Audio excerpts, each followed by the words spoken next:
ধরুন আমাদের অনেকগুলো ইমেল অ্যাকাউন্ট আছে এবং মোটামুটি সবগুলো মেইলে আমাদের কাছে ইম্পর্টেন্ট। এখন প্রতিদিন কিন্তু প্রত্যেকটা মেইল কিন্তু আমার এক এক করে চেক করা সম্ভব না। তো এরকম যদি কোনো সিস্টেম হতো, সবগুলো মেইলে কেউ মেইল পাঠালে একটা মেইলে সেটা ফরওয়ার্ড হয়ে যাবে এবং আমি একটা মেইল চেক করলেই সবগুলো মেইলই আমার চেক করা হয়ে যাবে। তাতে করে হবে কি, আমি সবগুলো মেইলের কে কে মেইল পাঠালো এই মেইলগুলো কিন্তু এক জায়গায় থেকে আমি চেক করতে পারলাম এবং কাজটাও কিন্তু আমার জন্য অনেক ইজি হয়ে গেল। এই সিস্টেমটাকে বলা হয় মেইল ফরওয়ার্ডার সিস্টেম। তো আজকের ভিডিওতে আমরা শিখব কিভাবে এই মেইল ফরওয়ার্ডার সিস্টেমটা অ্যাড করতে হয়। প্রিয় বন্ধুরা, সাইবার ডেভেলপার বিডি থেকে আমি রাজীব হাসান আপনাদের স্বাগত জানাচ্ছি আজকের ভিডিওতে। তাহলে চলুন শুরু করা যাক।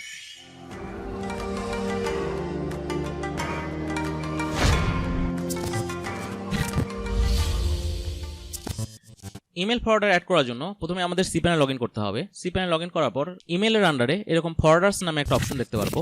আমাদের এই ফরওয়ার্ডার্সের অপশনে চলে যেতে হবে। ফরওয়ার্ডার্স অপশনে যাওয়ার পর এখানে আমাদের ইমেল ফরওয়ার্ডার অ্যাড করার অপশনটা পাবেন। তো এখানে আমাদের অ্যাড ফরওয়ার্ডার এই অপশনটাতে আমি ক্লিক করব। নেক্সটে যে মেইলের জন্য আমরা ফরওয়ার্ডারটা অ্যাড করতে আছি সেই মেইলটা এখানে দিতে হবে। জাস্ট খালি ইউজার নেমটা দিলেই হবে, যেমন ইনফো, আর এখানে @, নিচে কিন্তু ডোমেন নেমটা অটো চলে আসবে এবং এখানে ডেস্টিনেশন যেটা সেটা ডেস্টিনেশনটা বসাতে হবে। দ্যাট মিন কোন ইমেল আমি এই মেইলটা পাঠাতে যাচ্ছি সেটা আমি বসাবো। তো এখানে আমি আমার একটা জিমেইলে আমি বসাতে যাচ্ছি।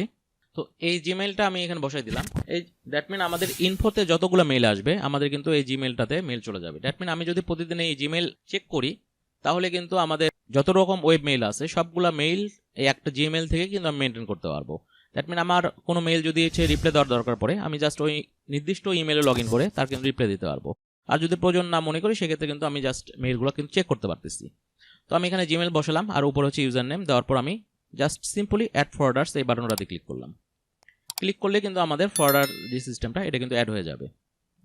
এখন সামহাউ যদি কেউ info@rajivhasan.info এই মেইলে যদি মেইল পাঠায় তাহলে কিন্তু আমাদের এই যে rajivhasan005@gmail.com এই মেইলটাতে কিন্তু আমরা অটোমেটিক মেইল পেয়ে যাব। ইজি একটা প্রসেস। তো বন্ধুরা, আজকে আমরা কিভাবে ইমেল ফরওয়ার্ডার অ্যাড করতে হয় সেটা দেখলাম। আগামীতে নতুন কোনো ভিডিও নিয়ে আবারও আপনাদের সামনে হাজির হব। সেই পর্যন্ত সকলেই ভালো থাকবেন। আল্লাহ হাফেজ।